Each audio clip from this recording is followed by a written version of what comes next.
Good evening, friends, and welcome to day 182 of a poem a day for 2026. It is Wednesday, my dudes. Um, Apologies for another late recording. I have been busy today. I have had my hair cut, back to the side fringe, although as I'm growing out the bangs, it's a very small fringe. I've had my as the delivery delivered, but that's just the cat stuff mainly. And then I went and did my main food shop, and I've put away all the chilled and frozen stuff, but there's still several bags of things that need to be put away. But I thought I would hop on to come and read you some poetry, and then I can put away the rest of the shopping while. I'm so sorry. I am quite tired because I've done lots of things today. I'm gonna put away the rest of the shopping while my dinner cooks. I got myself a nice pizza. It's kind of become my go-to when I do my little shopping now. It's a big stone-baked thing. But we're not here to discuss my dinner plans. We're here for poetry. So, a new month.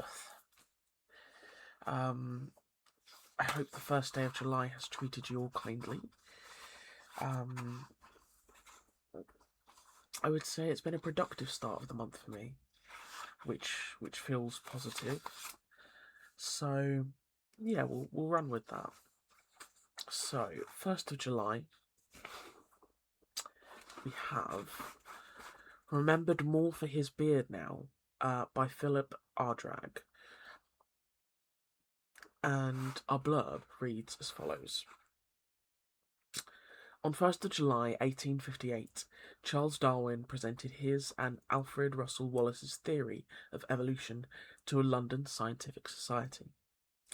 The presentation led Darwin to write on the origin of species, cementing his place in the history of science and our understanding of ourselves. Not everyone in Victorian times found it easy to accept that man shared a common ancestor with apes, nor that we were not created by God.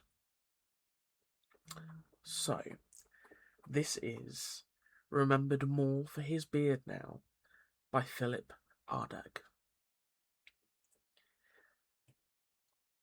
Remembered more for his beard now, bushy and white, a touch of Father Christmas, on a face as stern as sandpaper, taking no prisoners, never young. Misremembered as having stated that man is descended from apes, causing some to query why it is that the mating pair of gorillas at the Royal Zoological Gardens has yet to give birth to a young accountant. When reminded that his actual conclusion is that we share a common ancestry with apes, there is outrage in SW19, where the only common about them, or so they claim, is to be found as a patch of greenery in Wimbledon, since overrun the Wombles.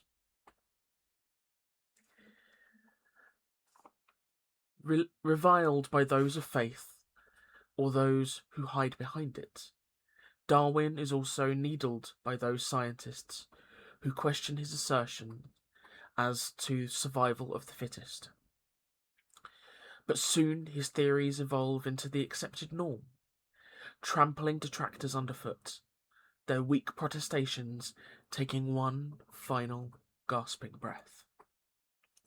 When, at the behest of Her Majesty's Royal Mail, his home village of Down evolves into Down with a tail in the form of a letter E, Darwin stands firm.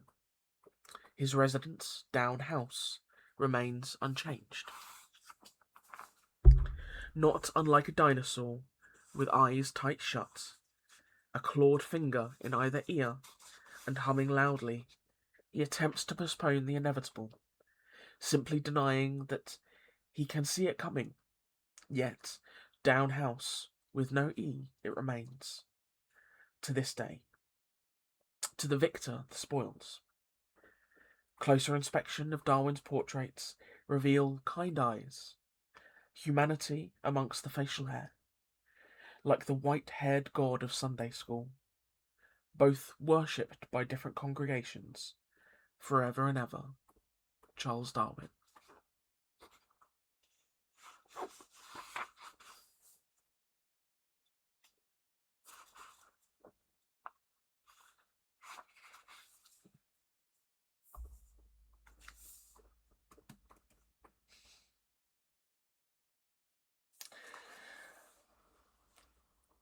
I love that we got quite a profound piece about Charles Darwin and managed to fit the Wombles in there.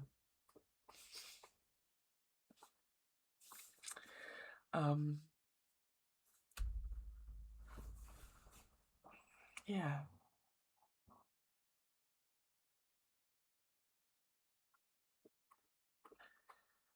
There are still people today who dispute Darwin's findings on evolution, and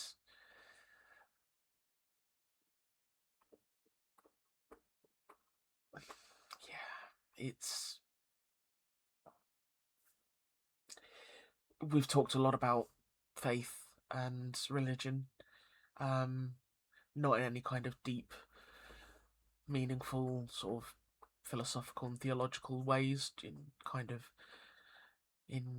passing and in light, gentle ways. Um, and I don't mean any disrespect. I think if I search deeply, I'm probably agnostic. Um, I I don't think this is it, but I don't know what else there is. Um, but I firmly believe in evolution. Um, I believe the science that there were dinosaurs, that everything the science shows us has come before us. Um, yeah, it can be hard. It can feel hard to not be or feel like the intention is there of disrespect, because that's not the intent.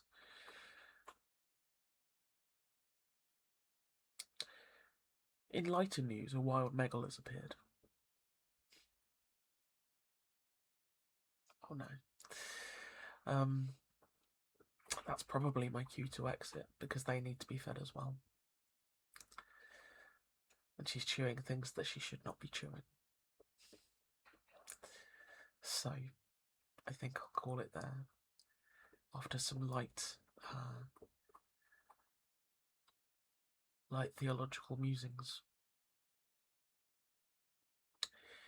I hope Wednesday has treated you well, friends, and halfway through the week, halfway through the year. One of those is somewhat scarier than the other. Here's hoping that the rest of the week has kindness, adventure, relaxation, all good things in store for you. And when we get down to it this evening, I dearly hope that we all manage a very good